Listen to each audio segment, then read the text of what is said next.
Podcast is back. And this week we've got UFC 271. We're back in Houston, Texas, where you and I have seen a pay-per-view before. And get ready for the Texas judges as well. We've seen a couple people on this card with Derrick Lewis and Alexander Hernandez gifted with some decisions in Texas. But man, in the main event, it is a much-anticipated rematch we've all been waiting for the middleweight title. We've got Israel Adesanya taking on Robert Whittaker. I think most would agree these guys have pretty much cemented themselves as the top two of the division. You know, Israel's multiple title defenses now. And then Robs went back to the well after not getting that immediate rematch and beating, Cannonier, Till, who were probably going to get title shots if they beat him, and then was lined up to fight Paulo Costa before, Kevin Gastelum stepped in. So props to that guy, man. He's absolutely earned this title shot back at Israel. And then in the co-main event, it is Houston's own Derrick Lewis getting that 3-round fight that he requested, taking on Tai Tuivasa in a fight that you would think is going to end by knockout here, and it's rightfully so in a good co-main event spot.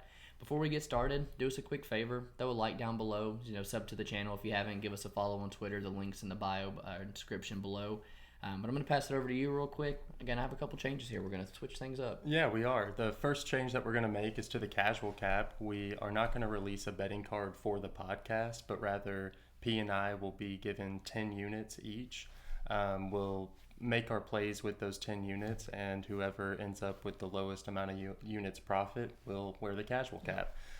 We are also going to make a change to how we release the podcast. We're going to split it into two parts, the first part being the prelims and the second part being the main card. We think that might be a little bit easier for you guys to consume as listeners, and I also think more videos out there on the channel will only help us. Yeah, we're really excited to get this started, and let's waste no time getting into it.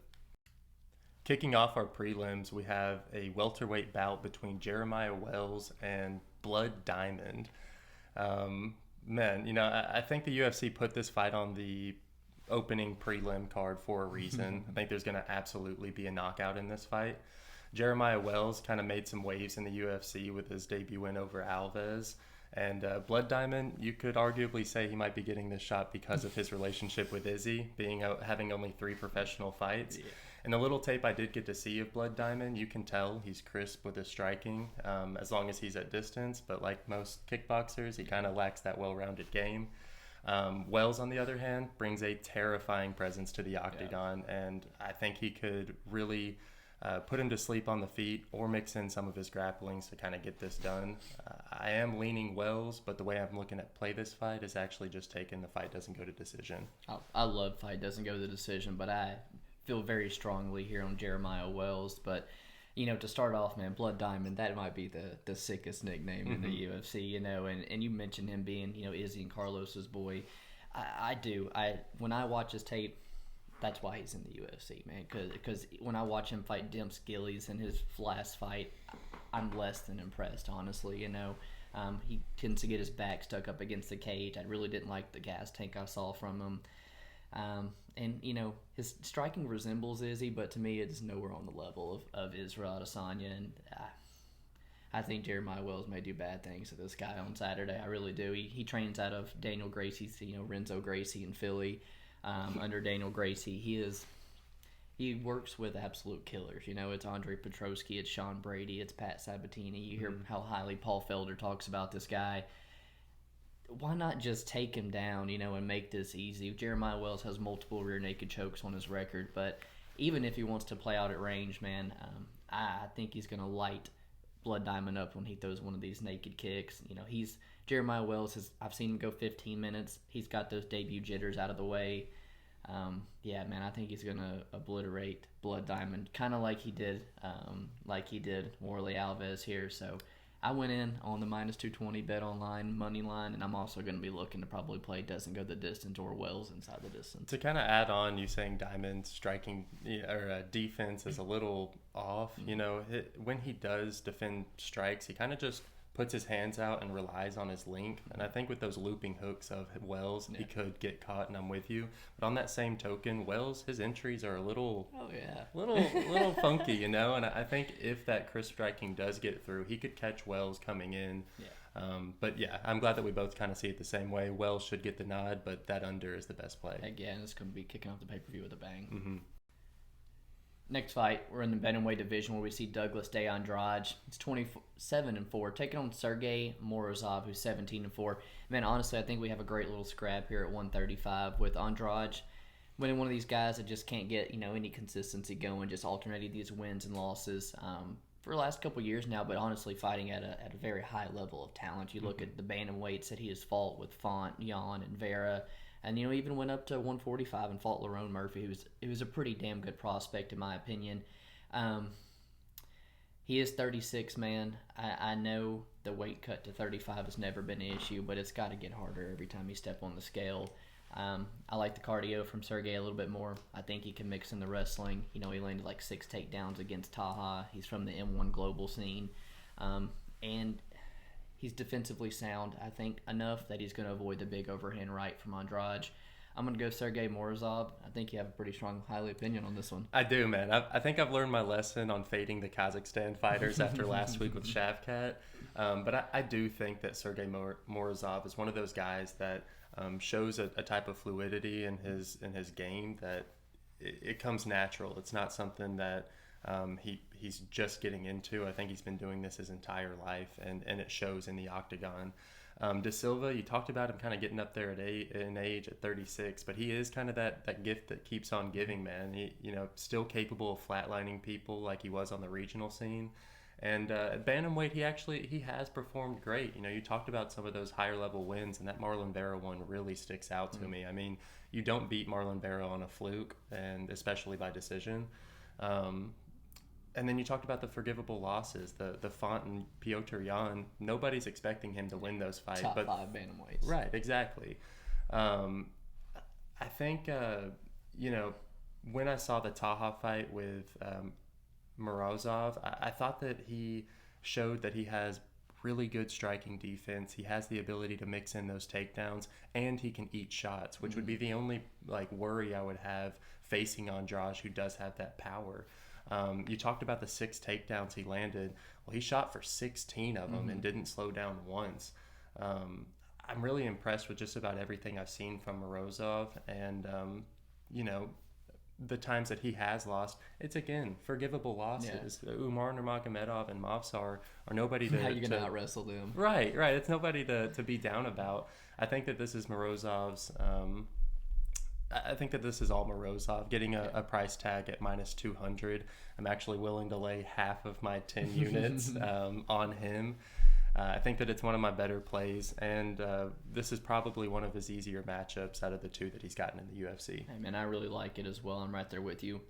You mentioned his takedowns in his last one, but for Douglas Andrade, Peter Yan took him down multiple times. Barao took a round off of him with the takedowns, and even Font, man, was out there shooting power double legs to start the fight on this guy.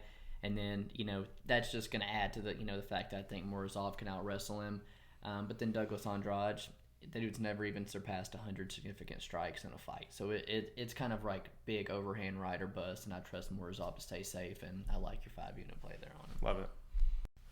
Our next fight takes place in the middleweight division, where we see Jacob Malkoun taking on AJ Dobson. For what it's worth, Malkoun kind of proved the haters wrong last fight against Al Hassan. Kind of turned into that mini Habib, landing 8 takedowns and avoiding that power shot of Al Hassan after a pretty forgettable debut. AJ Dobson, on the other hand, coming out of the Contender Series, Malkoun's going to have a pretty similar game plan to the Al Hassan fight. AJ Dobson, primary boxer, really heavy-handed and a little wild. I think that if Malkoun can time those entries right, that we could see another kind of snooze fest decision. But I'd much rather see AJ Dobson get this finish here. Oh, I know.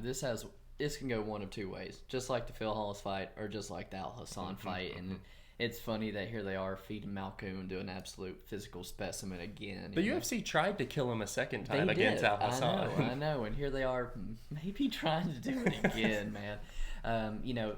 Dr. Stoppage called AJ Dobson to go 1-1 with John Gunther as an amateur, and he's got wins over Kalen Hill, who we saw fight, Impa Kasangane on the Dana White Contender Series. But his performance on the Contender Series, man, I don't know how you can watch that and be impressed with AJ Dobson. Honestly, the Hashim guy he's fighting, legitimately look like 40-something years old. His beard is gray as can be. He shows up, misses weight on the scale. And then from what Dobson comes out and does, he's just slinging, right hands. There's no technique behind it. Yeah, slings from the hips. His chin is just wide open in the air, and he's one of these guys that just really relies on that, athleticism, that power, that speed. Because, like I said, there's not a lot of technique behind it. And like I was saying, it could go just like the Phil Hawes fight, but it could go just like that Al Hassan fight where Malkoun just dips under, one of those wild shots and puts him on his back. He's got a pretty legit black belt. I'm pretty sure he's Robert Whittaker, one of his jiu-jitsu coaches. I don't really have an interest in betting this one. I can't back Malkoun here because I know it can just be over in one shot. I know it's kind of like Jason Witt last week. He's kind of got to be perfect, and anytime this fight is on the feet, I'm really, really sweating a ticket that you would have on Malkoun. But if I'm playing Dobson, man, you're getting a much better price tag than what it was earlier in the week now. But, man, you got to take the TKO prop or his rounds 1 and 2 or something, because I do not see him winning a decision over some guy who's going to be, chasing the takedowns here. So I'm not going to have any action on it, but give me AJ Dobson by TKO. I like it. Okay. Going to the light heavyweight division, we see another one of Izzy's teammates in Carlos Ulberg, 3-1, taking on Fabio Cherant, 7-3. I feel strongly about this one too, man.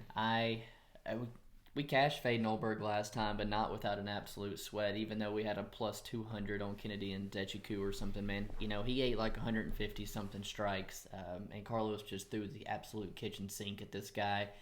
Maybe was a bit mismanaged of the gas tank, but it's a hard sell to convince me there's very many light heavyweights that are still going to be there standing after taking those shots. I don't think Fabio Cherant will still be standing there if he takes half of those shots. He's at a massive striking disadvantage. He's at a massive size and reach disadvantage. Ulberg's now got the full cage this time instead of that small octagon where Kennedy was able to pressure him and things.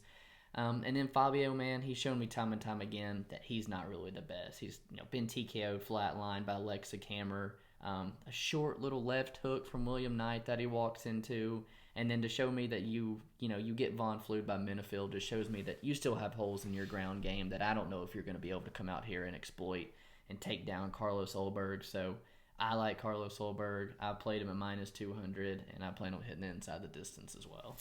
Yeah, so this is one of those fights I think I am looking most forward to on the card, but only because... So is your girl. Yeah, so one of this is because, my girl is constantly chirping in my ear about how good looking Carlos Ulberg is, and when he got finished by Kennedy, it was the most priceless look on her face I've ever seen. So I would love to see that again. Now, objectively speaking, Carlos Ulberg is an amazing kickboxer, and it's no secret coming out of City Kickboxing. But as you can guess, he's still one of those guys, a little one-dimensional, and he lacks that ultimate weapon in MMA, and that is cardio. I know we only got to see it once, and to be fair, Carlos was throwing 80+ strikes in that first round. 200-something strikes that he thrown in round 2. Yeah, so you don't really see that at light heavyweight.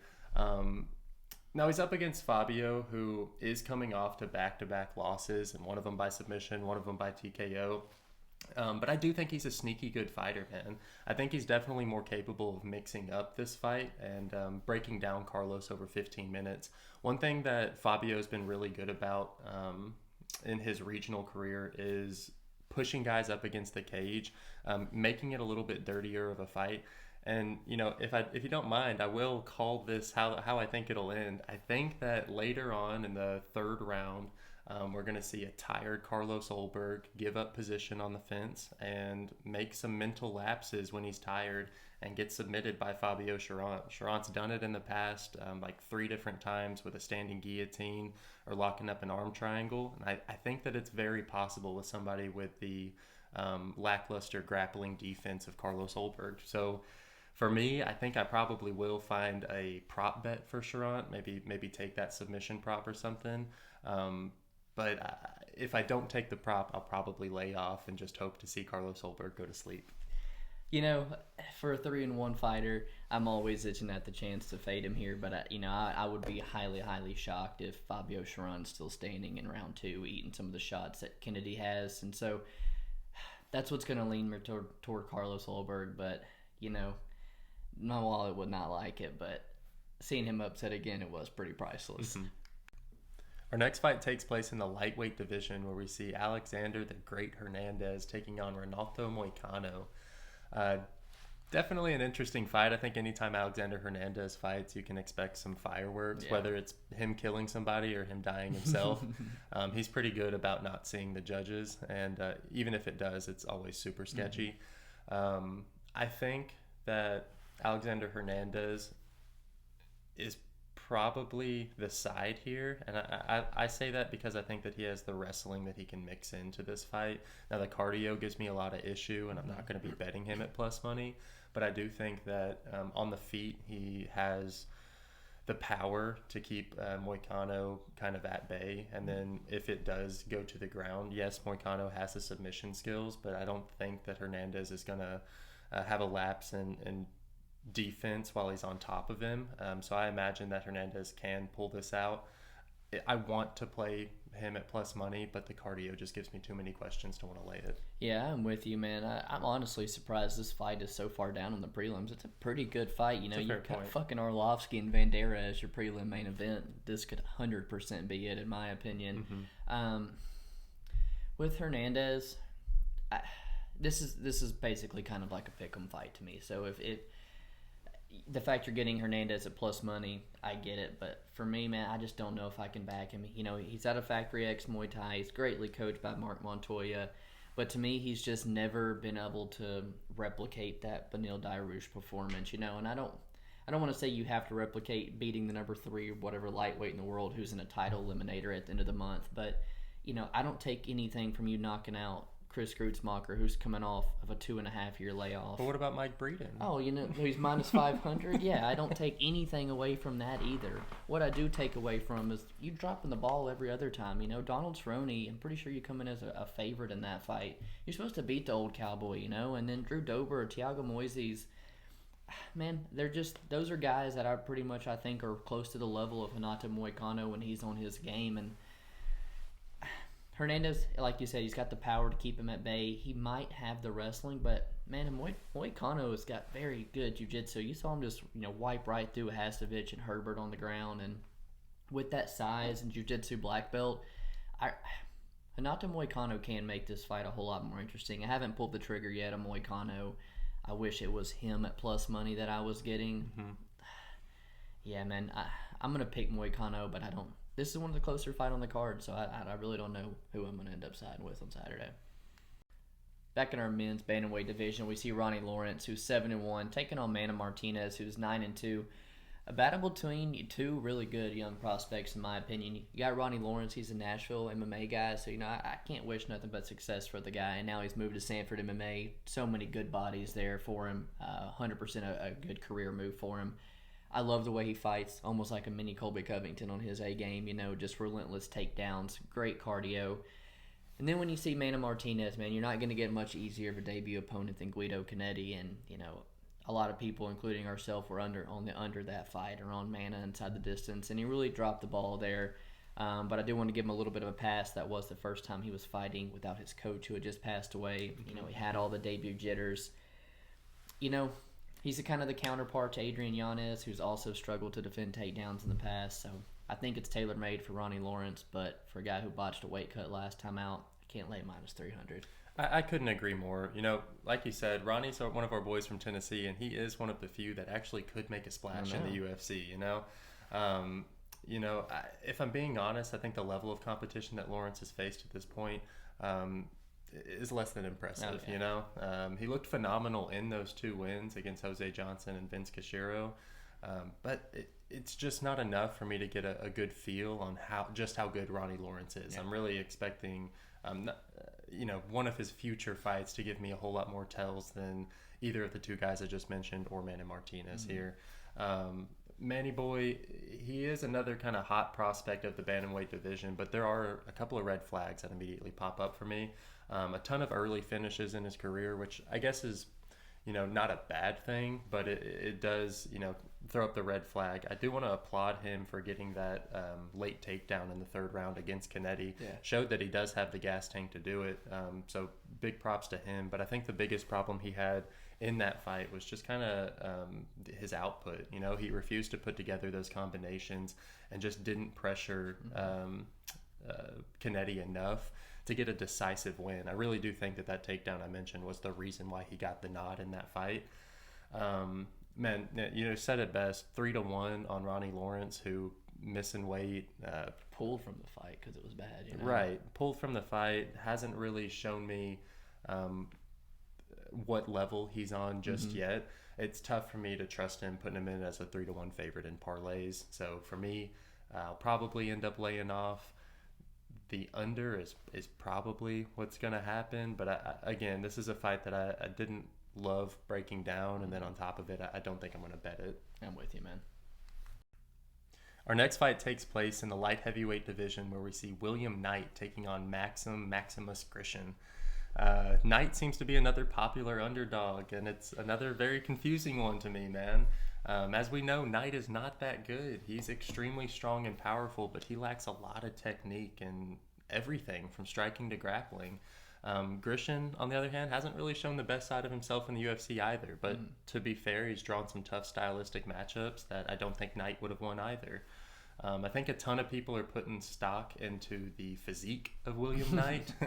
But as we've seen against the Daun Jung, when he fights true 205ers, it's not pretty, you know? I think Grishin, he's 6'3". He missed weight last fight, so you know he's big for the division. And at minus 170, I do think that it's a playable line. I expect Grishin to kind of grind him on the cage for 15 minutes and make it a boring fight. Yeah, man.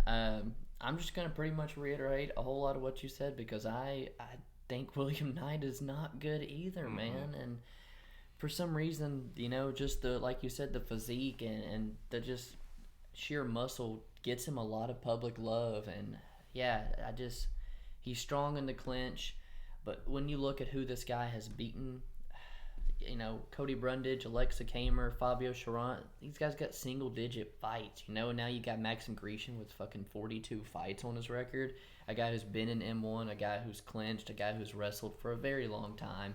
And then when I look at William Knight's last fight, you know, the judges rewarded 0 of the cage control for Minifield, but man, Minifield, I don't even know. I didn't look at the control time, but it surpasses 2 rounds probably of Minifield just holding William Knight up against the cage.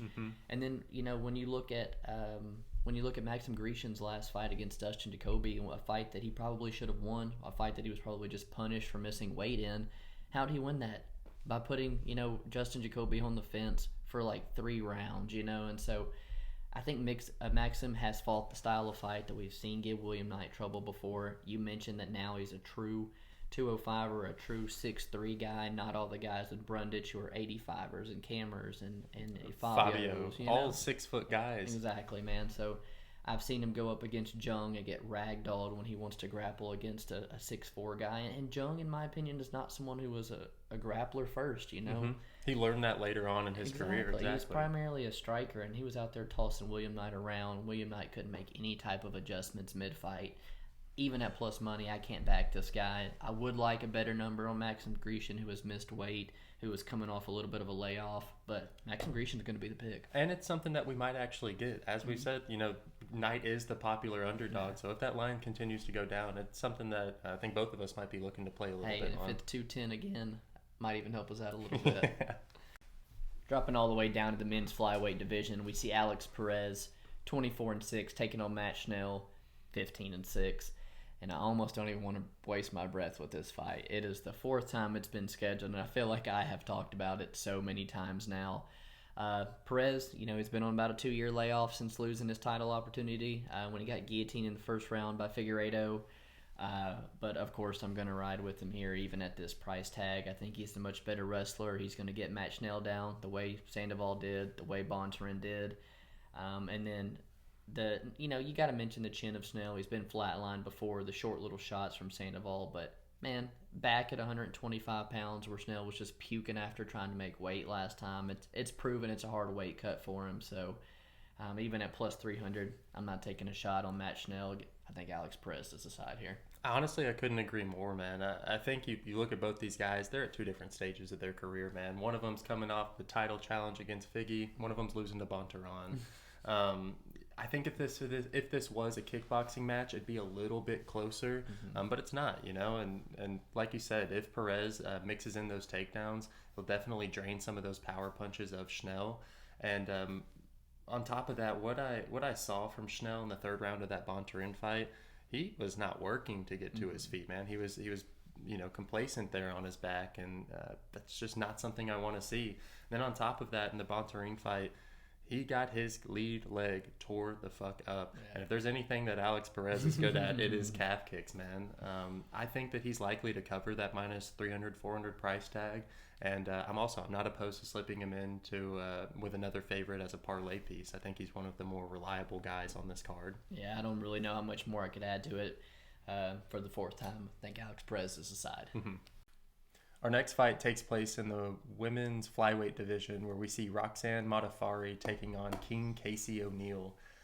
Man, if it wasn't clear that the UFC does not care what happens to Roxy, but judging by the last two opponents they gave her, maybe you get the picture now, man. They've matched her up with an extremely dominant, undefeated fighter with a very similar fighting style.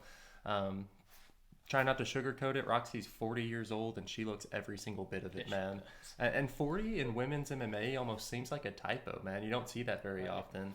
The saddest part about this matchmaking is Casey O'Neill is an absolute finisher. She's 16 years younger, and she's finished all of her UFC fights. Right.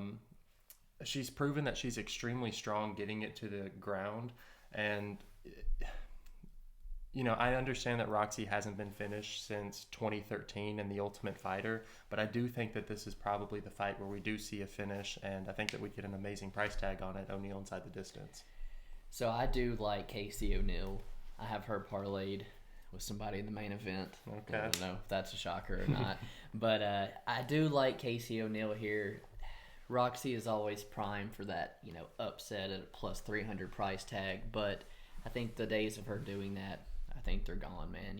She talked about that new strength and conditioning program 3 fights ago, and I think every time I see her, she moves worse and worse and worse. You said she's going to be 40 years old this year, and I haven't seen, the Roxanne that's prime for the upset lately, and I think Casey O'Neill is going to get this girl down. I'm debating on if she's going to get her out of there, but my only concern here, you look at the Procopio fight. Casey O'Neill loses the first round on every judge's scorecards to Laura Procopio. In the first round against Antonina Shevchenko, she also ends up on bottom, eating some kind of elbows and stuff from Shevchenko. So I've seen her on bottom. I've seen her drop rounds. She's kind of a slow starter. She's kind of cute. I don't know if Roxy's going to end up on top. Man, I don't know. I like Casey O'Neill. I'm willing to ride with her. I think she's by far the better prospect while Roxy's on her way out.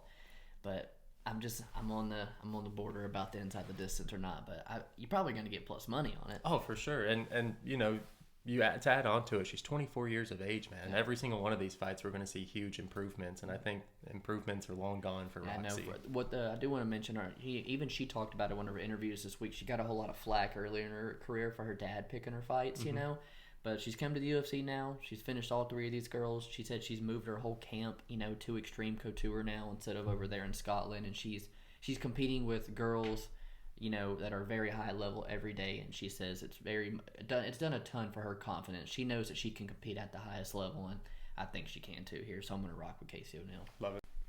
In the prelim main event, we see Andrei Arlovski, who's 32-20, taking on Jared Vanderaa, who's 12-6. Man, what a prelim main event, I wish this was much further down in the card, because there are some better fights that I could have put here. I think we got, I don't want to say low-level heavyweight, but a low-level heavyweight and one far past their prime, and a fight that could potentially be boring. And see the scorecards here. Andrei, 52 fights in the career, 17 years removed from being the UFC champion and still doing the damn thing. I'm sure that contract is not pretty to be paying for the UFC, but when you're winning 4 of your last 5 fights and only losing to Aspinall, you can't really get rid of them, With Jared Vanderaa, he's a massive human being. He's going to come in with like a 40-pound advantage in weight on Andrei Arlovski, and you would think you'd want him to wrestle here, But the last time I saw Jared Vanderaa had a big wrestling advantage was in the Tafa fight, and he goes out there and tries to box for 15 minutes. So I'm not sure what kind of fight we're going to get for him. I like the vet in Andrei Arlovski. I'm going to play him by decision at plus money, which is sketchy at heavyweights, but I don't think Arlovski's going to finish Vanderaa, man. Yeah, so I got to agree with you. I don't want to lay the decision prop on Arlovski, but I do think that he's the side. And it is kind of wild to me that Vanderaa is a popular underdog because I really can't see why outside of the fact that he's big, right? He's the mountain for the reason, but damn it, dude. Look at the guys that Arlovski has been beating. Ben Rothwell. Which is a very similar fight to this one. I know. Rothwell, Sherman, those are both huge guys that utilize their size to win fights, and it's nothing for Arlovski, who even at 43 years of age has excellent movement, has a way of kind of making you fight his fight. Man, I don't think that Arlovski is going to get drawn into a slugfest this late in his career. I think that he's good enough to ward off the takedown attempts from Vanderaa and keep mobile on the outside, especially with this bigger octagon. I will not be laying anything over a minus 140 for Arlovski, but if the line keeps dipping and it gets close to evens, you can expect me to throw a unit, maybe regrettably, at Arlovski. Yeah, I'm love that you mentioned the Rothwell fight because exact resemblance here. You got a guy who's like 6'4", who's very plotting, who you just got to stay on the outside, and you can't let him get your hand. You can't just let him get a hold of you and try to rag you to the ground. And Arlovski's made a living off doing that. His last 8 wins, all by decision, all the way back to 2015. That's the only reason I'm super comfortable with laying, and getting plus money at decision. And Jared Vanderaa has only been finished by guys who are going to take him down and pound him out of there. That's not the type of fight that I think Arlovski's going to be giving him either. So yeah, I think you can get plus money on the Arlovski decision because I don't know if I want to lay minus 140 on a 43-year-old. Yes, and the only reason why I think I'm so timid to play it is because both of us were on that Jake Collier versus Chase Sherman to go to decision, and what do you know? We get a first-round finish, and it's like you slap yourself in the face because, yes, they're heavyweights. It's like betting the under in a flyweight bout. It's just something that long-term might get you into trouble, but I couldn't agree more that everything points into the direction of an Arlovski decision. Kicking off the main card, we have Nasrat Haqparast taking on Bobby Green in the lightweight division. Haqparast, he's hit a few speed bumps coming into the UFC, kind of, losing anytime he steps up in competition. Yeah. But at only 26 years old, it's kind of hard to call him a bust just yet. With a win over Bobby Green, it would definitely change his career trajectory. Oh, yeah. Bobby Green, on the other hand, kind of the opposite side, where he's been through that slump of his career and has completely turned it around at age 35. He's coming off one of his career best performances against the real estate agent, and I gotta say he looks great on paper. I think that he's the cleaner striker. He has the edge in grappling, averaging a little over 1 takedowns per 15 minutes. I think that this would be a huge win for Nasrat, the biggest win of his career if he pulls this off. But if Bobby wins, it's just another notch in his belt. So it's hard for me to not want to lay money on Bobby Green here. I'm with you, man. And I'm just going to play Bobby Green straight because after a decade of decisions, of me playing Bobby Green by the decision, he goes out there and finishes Aliquinta in the first round. So yeah, I'm probably going to be playing Bobby Green straight here as well. But Nasrat, props to the man, lost his mom, flew over in a week, fought Dan Hooker, made weight, super professional. But he's going to give Bobby Green the type of style and the type of fight Bobby Green wants. He's going to stand in there and he's going to want to, he's going to want to make a striking battle and not really mix any takedowns in. And again, that's just the type of style of fight that Bobby Green thrives in. For all the reasons I love backing Bobby Green, the hands-down, fun fight style, duking it out, it's also the same reasons I don't necessarily like backing him with my money because he oftentimes lets those fights hit the scorecards and Texas judges, oftentimes he gets burnt. And, you look at the Fiziev fight. He outlands Fiziev by 40 significant strikes and loses a decision. against Moicano, I'm sorry, not Moicano, Thiago Moises, they both land 2 takedowns, and he outstrikes Moises by 40 strikes and still loses. So it's like, laying chalk on Bobby Green sucks because it's probably going to go to decision and you have the potential to get burnt. But I think Moises and Fiziev are better fighters than Nasrat. I think he is. I think he takes this one more cleanly on the judges' scorecards. Yeah, give me Bobby Green, man. I love it. Moving on through the pay-per-view, we're in the bantamweight division where we see Kyler Phillips taking on Marcelo Rojo. Absolute sleeper fight of the night here, man, and no shock that this one's on the pay-per-view. With Kyler Phillips, he's out of the MMA lab, trains with O'Malley. He's coming off a decision loss to Raulian Paiva, which still salty about because that's a draw, man. That first round is a definition of a 10-8. He had him hurt, dropped multiple times, and Paiva was 100% saved by the bell. Early in that fight, man, Kyler moves so well. He's got such great footwork, great timing on his right hand. He refuses to be held down. He's got excellent scrambles and a nasty jiu-jitsu black belt. But all that lateral movement, man, it really eats at that gas tank. And if he does not nuke Marcelo Rojo in round 1, I think this is going to get sketchy again, man. So I think Kyler Phillips is clearly the better striker. I think he's clearly got an advantage on the mat. Rojo was killed or be killed. I'm looking at fight doesn't go the distance here. I'm going to back Kyler, but not at this chalk, man. I learned my lesson. Yeah, man. Is there anybody chomping at the bit to take a stab on Phillips as a 4-1 favorite directly after showing those cardio issues? All the unnecessary spinning attacks and stuff. It was just, and then stupid takedown. I don't know. He was not smart with the cardio at all. And for what it's worth, if fights only lasted 1 round, I think that Phillips has the talent that he could be a problem for anybody in the division. But cardio, again, it's the biggest thing in MMA, and you have to have it. Rojo, on the other hand, is not someone I expect to ever be a title challenger by any means, but there is one thing I absolutely love, and he will fight for your money, man. Yep. This guy is all action. And I really just want to see one of his celebrations before he gets kicked from the UFC, because he is an entertaining fighter.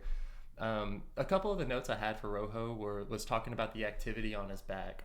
I expect him to be on his back within the first 5 minutes for sure, but he has had a couple of finishes from guard, which I know Kyler's really good on the mat, but it does kind of give me a little bit of hope that he's not going to be stuck there for 15 minutes. Rojo, he also has this huge overhand right hand that if it connects, it can put somebody's lights out for sure. It's not the most technical, but if he hits it, it is dangerous. Yeah, you talked about Kyler Phillips on the feet, man. Those spinning back kicks, his lateral movement, it is a beautiful thing to watch, especially for the first round. I expect this one to be a barn burner and definitely closer than the odds are suggesting. If fight goes the distance, when I last saw it, it was at -160. Now that it's available on our books, it's looking like a -180, -190. I still think that that's a good enough price tag to pull the trigger. As you know, Rojo doesn't see the judges. Never seen the judges. And Kyler Phillips, if he has it his way, he's getting it done in the first 5 minutes every single time. So that is something that I'm looking to pull the trigger on. Yeah, and we always talk about Kyler Phillips and his knockout power, his striking, and things like that. He's got that jiu-jitsu black belt, and we've also seen Marcelo Rojo submitted in almost all of his losses, very numerous times. So if Kyler comes out here and does want to take it to the ground, he could make this look relatively easy. But, man, like I said, if he doesn't nuke him early, I might be looking to live bet Marcelo Rojo even north of +300. Because he's going to give it his all. Exactly, man. Like you said, he fights for your money, so... that's exactly what you want in an underdog. My pick's going to be Kyler Phillips, but I like that fight doesn't go the distance, man. I think that's something that could be on my card. And very similarly to Ronnie Lawrence earlier in the card, it's just not a price tag that we want to see being put in our parlays right now. I'm with you. Our next fight takes place in the middleweight division where we see Jared Cannonier taking on Derek Brunson. Let me tell you something, man. Blonde-haired Brunson has taken the middleweight division by storm since losing his fight to Israel Adesanya, gone on this 5-fight win streak, and has kind of solidified himself as the next title challenger with a win here. Cannonier, similar with the impact on the middleweight division, going 4-1, with his last loss coming to the challenger this week in Whittaker. My honest assessment of both of these guys is they have glaring holes, which kind of tells you a little bit about the middleweight division and the and the guys in the upper echelon of the division. Cannonier, power puncher, very limited style. Brunson, although he is equally one-dimensional, he's got the exact opposite fighting style. He needs to utilize that grappling. With Brunson, I can't say that I'm confident that his chin's going to hold up against one of the hardest hitting guys in the division. But if he is able to put together a perfect fight like he has done recently, I don't see why he couldn't win this, especially as an underdog. Yeah, this one's been a tricky one for me all week because, you and I have kind of been enjoying that blonde Brunson career resurgent. Cashed on him a few times throughout it, all while trying to fade Cannonier at the same time, because we're not really, too fond of him. Right. One thing I do want to mention, though, is this fight was supposed to be on 270. It's moved here for a reason. It's because it's the backup for the main event here. So we've seen Robert Whittaker pull out on Fight Night before, so it is something to note that one of these two boys come a mishap on weigh-ins could be fighting for a title come Saturday. And they'd both get destroyed. They would both get destroyed.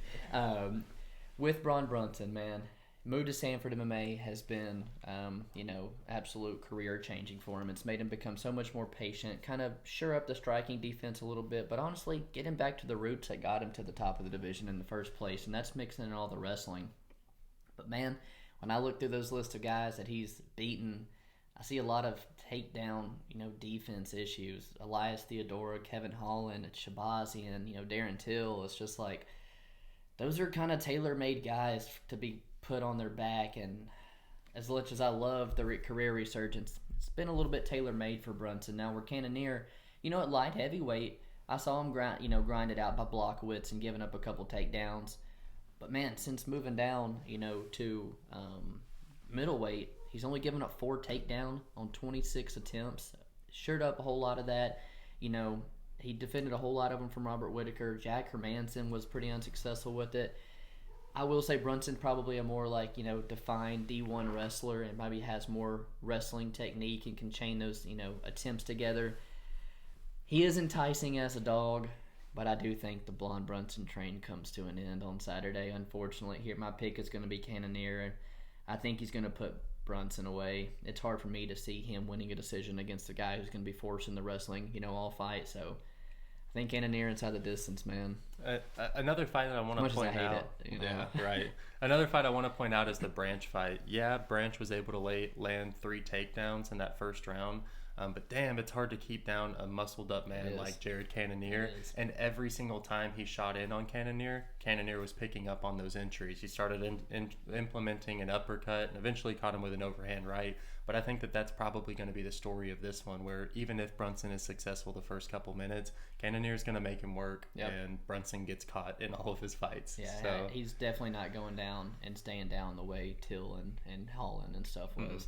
I think he will, like you said, exhaust Brunson from all those takedown attempts and get that finish. So I'm not eager to lay minus 160 on Cannonier and probably won't, but I think he is the winner here. In the co-main event of the evening, Houston's own, we have Derrick Lewis, who's 26-8, taking on Tai Tuivasa, who's 14-3. Derrick Lewis is looking to redeem himself in Houston after coming up short in the interim title shot against Cyril Gahn. But he's just coming off a knockout win over Chris Daukaus in December, man. He's very open. Give me them 3-round, fights. I'm here for the money, and he's happy to take on one of these up and coming contenders again. That he doesn't have to worry about all these teep kicks to his gut here.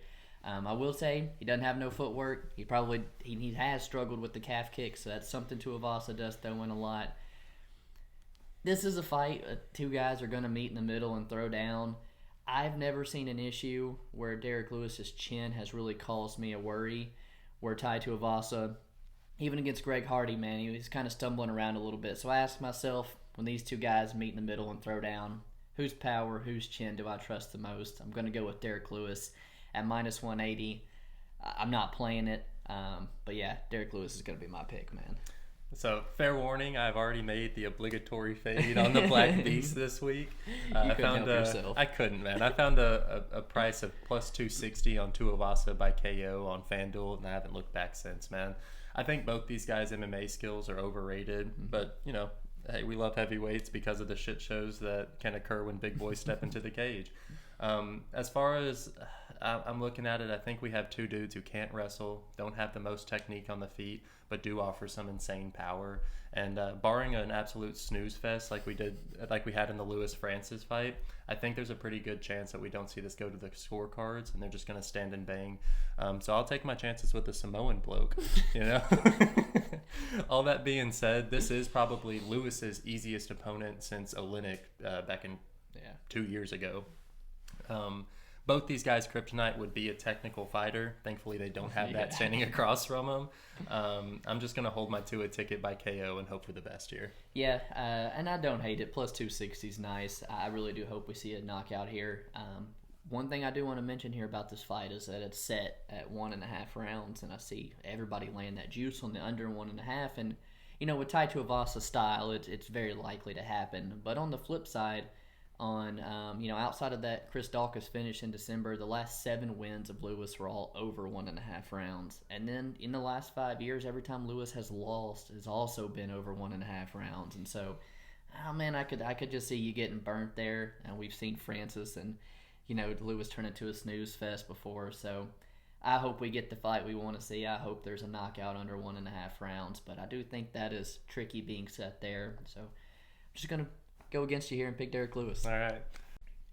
In our main event, we have the rematch between Israel, the last stylebender Adesanya, taking on Robert the Reaper Whittaker. Since that first fight, Izzy has made it clear that win over Robert was not a fluke. He has, solidified himself, defending his belt 3 times against the best of the division had to offer. And then on that same token, Whittaker has made it clear that he's number 2 in the division, with 3 straight wins on his own since his loss to Izzy. I think, the biggest question here is Robert Whittaker going to come into this matchup with anything different? Is he going to try and take Israel Adesanya down? Because if he doesn't, he's going to suffer the exact same fate against the best kickboxer that we've seen in the UFC. I will say that seeing plus 220, 240 beside Robert Whittaker's name at 185 does not look right, man. But, it's hard to argue with here. I think Whittaker will really have to utilize a well-rounded game to win this fight. But I can't say that I'm confident in anything Whittaker's able to do, and Izzy will probably knock him out again. Yeah, I know, man.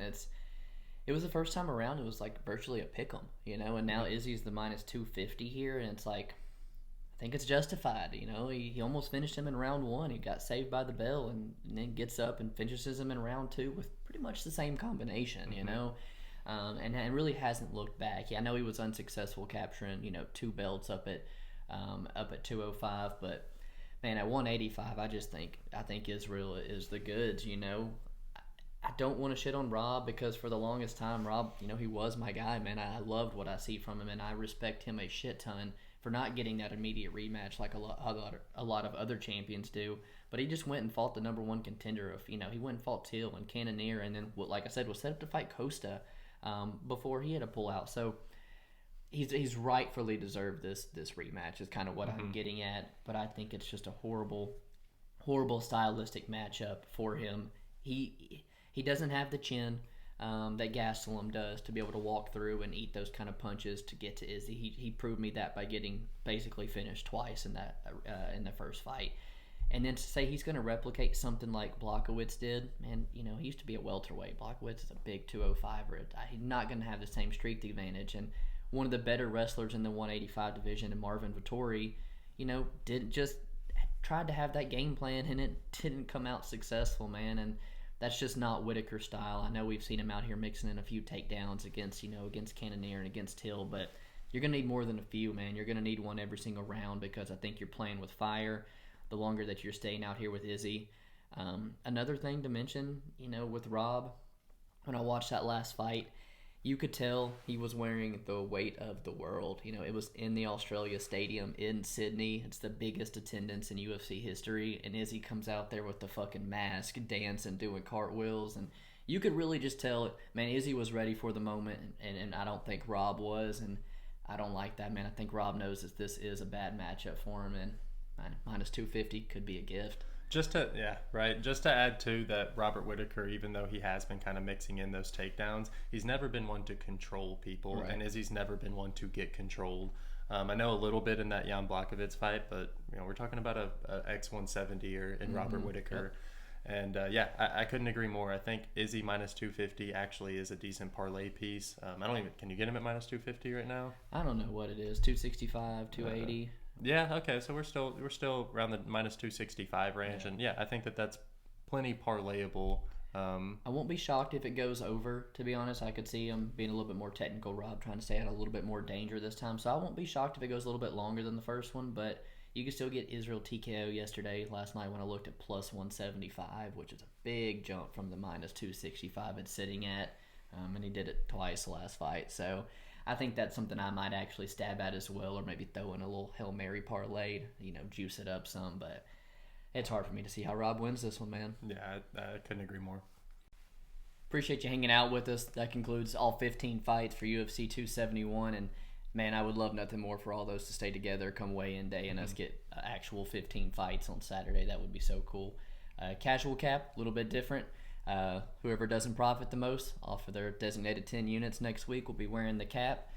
But as always, we do want to do a little bit of a recap, give you guys what fights and fighters that we like that think are going to stand out. So, man, what's your fight of the night people need to eye? Please don't miss the co-main event. Derrick Lewis versus Tai Tuivasa. I think they're going to stand in the middle and throw and bang, so... Neither are afraid to, that's for sure. Neither are afraid. I think that'll be a highlight reel KO. I love it. For me, Phillips versus Rojo is abs the fight. It is on the main card for a reason. Rojo, never seen the judges' scorecards, and Kyler Phillips, even his last two, have just been in some barn burners that if he doesn't nuke you early, man, it gets kind of close. And so I think that was going to be a killer fight there with 50K written all over it. How about a fighter for you? Fighter to watch, it's going to be Maxim Grishin. I see a lot of people counting him out, and I don't think that he's been given a fair shake in the UFC, and this is a very, very winnable fight for him to kind of get back on track and prove that experience matters coming into this. I like Maxim Grishin here on Saturday. For me, I'm going to pick Ronnie Lawrence. It's a big, highly priced tag, and it's probably something I'm not going to back him. But he is a Tennessee boy. He's a Nashville boy. I want the best for him, and I love his style of fighting. I like the gas tank. I like the relentless wrestling. It's a style of fight that a lot of people can't keep up, and while it's boring to some people, I really do enjoy watching that. What about an underdog for you? A little bit of bias in this pick, but my underdog's Fabio Cherant. We want to see old Carlos Ulberg go to sleep, and I think Cherant could possibly get a submission and do that for us. You want to see him go to sleep. I don't. I think if he can walk through some of those same shots, I think he's going to eat. I'll be highly impressed. But, normally I am on the side to try to fade Carlos Ulberg. I'll be honest with you, for me to try to pick an underdog here, it was kind of difficult. I think a lot of favorites win on Saturday. I really do, which has kind of been the typical theme of a lot of past pay-per-views. We've seen a whole lot of these favorites come out on top. But Alexander Hernandez, he's in Texas. He's been gifted a close one before. He's the natural 55er, even though I think, what's his name, who he's fighting? Moicano. Should always been a 155er. The 45 weight cut was just too much for him. But yeah, 5'11", he fits in fine. Exactly. I think Alexander Hernandez at plus money is pretty tempting there. What about a prop for you? So a prop for me, I don't even know if it's out yet. There's 31 props. So I'm gonna take O'Neal inside the distance at plus 200. That's not the price tag I was expecting, if I'm being honest. I thought that it'd be a little bit more considering Roxy hasn't been finished since 2013. But I still think that there's value on that, and I think that we do see Roxy get finished on Saturday. So I've already hit that Wells money line, like minus 200, minus 220. His inside the distance is only minus 150, but man, I think he runs through Blood Diamond. I'm going to be honest with you. Blood Diamond has the better technical striking, but he definitely doesn't have anything else going for him here. And if Wells wants to make this look easy, he's going to take this guy down and submit him, man. And as always, we like to give you out the best bet. What's that for you? My best bet is Sergey Morozov.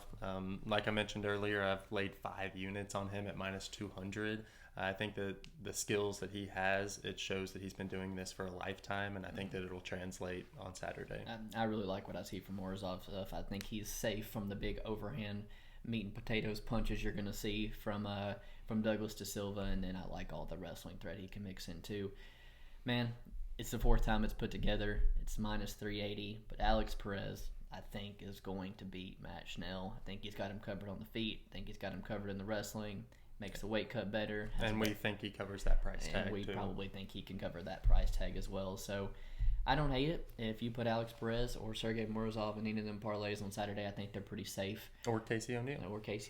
I appreciate you guys hanging out with us again. We'll see you guys next week. Peace. Yeah, so the